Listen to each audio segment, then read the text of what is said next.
Hello friends, welcome to our channel tax knowledge, जहां हम आपकी टैक्स रिलेटेड हर query का जवाब देते हैं। आज इस वीडियो में मैं आपको फाइनेंस बिल 2023 में रिबेट अंडर सेक्शन 87 ए में जो अमेंडमेंट आया है उसके बारे में बताऊंगा। इससे पहले कि मैं आगे बढ़ूं, मैं आपसे रिक्वेस्ट करूंगा कि आप हमारे चैनल को सब्सक्राइब करें और बेल आइकन को प्रेस करें ताकि आपको हमारे वीडियोस के रेगुलर अपडेट्स मिलते रहें।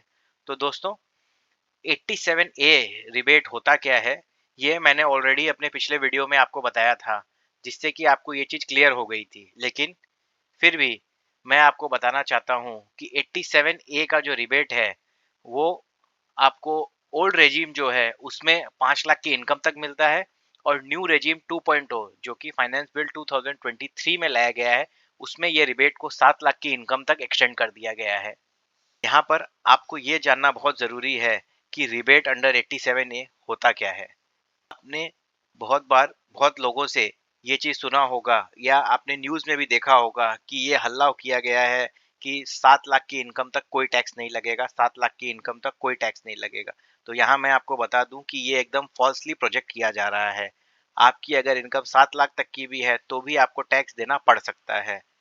तो ये आप कैसे इसको आइडेंटिफाई करेंगे? तो इसके लिए पहले आपको सेक्शन 87 ए में जाना होगा, जहां पर लिखा गया है कि N assessee being an individual resident in India whose total income does not exceed 500,000 rupees यानी कि 5 लाख रुपए shall be entitled to a deduction from the amount of income tax on his total income with which he is chargeable for any assessment year of an amount equal to 100% of such income tax or an amount of 12,500 rupees whichever is less।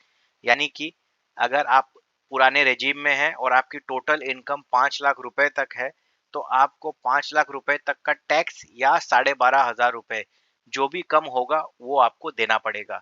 तो इस section में इस साल जो amendment propose किया गया है वो है कि provided where the income tax payable on total income of the assessee is computed under subsection 1A of section 115 BAC. This section shall have the effect as if the word 500,000 rupees, the word 700,000 rupees has been replaced, and for 12,500 rupees the word 25,000 rupees has been substituted। यानी कि अगर आप new regime 2.0 को opt करते हैं तो आपके लिए ये 5 लाख इनकम की जो लिमिट है वो 7 लाख तक चली जाएगी, और 12,500 रुपया जो मैक्सिमम अमाउंट है वो 25,000 रुपये तक चला जाएगा। यहाँ आपको ध्यान रखना होगा कि आपकी इनकम पर जो टैक्स बनेगा उसमें आपको मैक्सिमम जो बेनिफिट है वो 25,000 रुपये तक का है न्यू रेजिम में। इसको अगर मैं एक एग्जांपल के थ्रू आपको क्लेरिफाई करूं तो मान लीजिए कि आपने ड्यूरिंग द ईयर सिर्फ कैपिटल गेन शेयर्स में 5 लाख रुपए का कमाया है, यानी कि पुराने रेजिम में आपका इसमें टैक्स बनता 37,500 रुपए का। ठीक है, 2.5 लाख की बेसिक एग्जेम्पशन बाद होती 5 लाख से, और उसके ऊपर 15% का टैक्स लग जाता, तो आपकी टैक्स होती 37,500 रुपए। और जैसा कि मैंने आपको अभी पहले बताया था कि सेक्शन 87 ए बोलता है कि अगर आप ओल्ड रेजिम में हो तो आपको हाईएस्ट रिबेट मिलेगा 12,500 रुपए का, यानी कि आपको टैक्स कितना देना होगा? 25,000 रुपए का।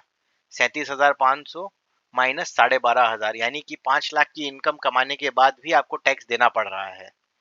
इसी तरह अगर मैं आपको न्यू रेजिम को एक एग्जांपल से समझाऊं, जो मैंने आपको पिछला एग्जांपल बताया था वो तो था सिर्फ कैपिटल गेन का। अब मान लीजिए आपकी सैलरी भी है और कुछ कैपिटल गेन भी है आपका।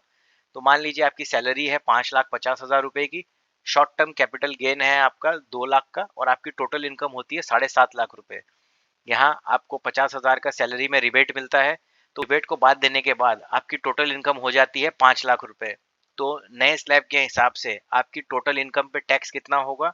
10,000 रुपए, यानी कि 0 से 3 लाख पे 0, और 3 लाख से 5 लाख की इनकम पर 5%, और जो आपने शॉर्ट टर्म कैपिटल गेन कमाया है 2 लाख रुपए का, उस पर 15% के हिसाब से 30,000 का टैक्स होता है, यानी कि आपकी टोटल टैक्स हो गई 40,000 रुपए की। इसमें आपको जो रिबेट है, जैसा कि मैंने आपको पहले बताया कि इस चीज को जो अमेंड किया गया है कि 7 लाख की अगर आपकी इनकम होती है तो आपको रिबेट कितना मिलेगा? 25,000 रुपए का मैक्सिमम। यानी कि अगर आप इसमें से 25,000 बाद दें तो यानी 7 लाख की इनकम होने के बाद भी आपका टैक्स पेएबल होगा 15,000।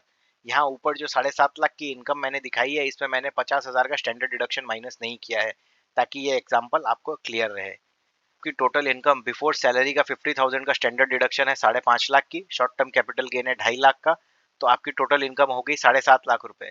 लेकिन आपको टैक्स कितने पे लगेगा? सैलरी का स्टैंडर्ड डिडक्शन 50,000 बाद देने के बाद उस पर आपका टैक्स बनेगा 10,000 का, कैपिटल गेन का टैक्स होगा 30,000 का, तो टोटल टैक्स हुआ 40,000। इसमें रिबेट मिलेगा आपको सिर्फ 25,000 रुपए का। तो 7 लाख की इनकम कमाने के बाद भी आपको 15,000 रुपए का टैक्स देना पड़ेगा। तो दोस्तों, आप इस बहकावे में मत आइए कि 7 लाख की इनकम पर कोई टैक्स नहीं है, क्योंकि अगर आपका इनकम स्ट्रक्चर इस तरह का है तो आपको टैक्स लग जाएगा। आई होप ये वीडियो आपको बहुत पसंद आया होगा।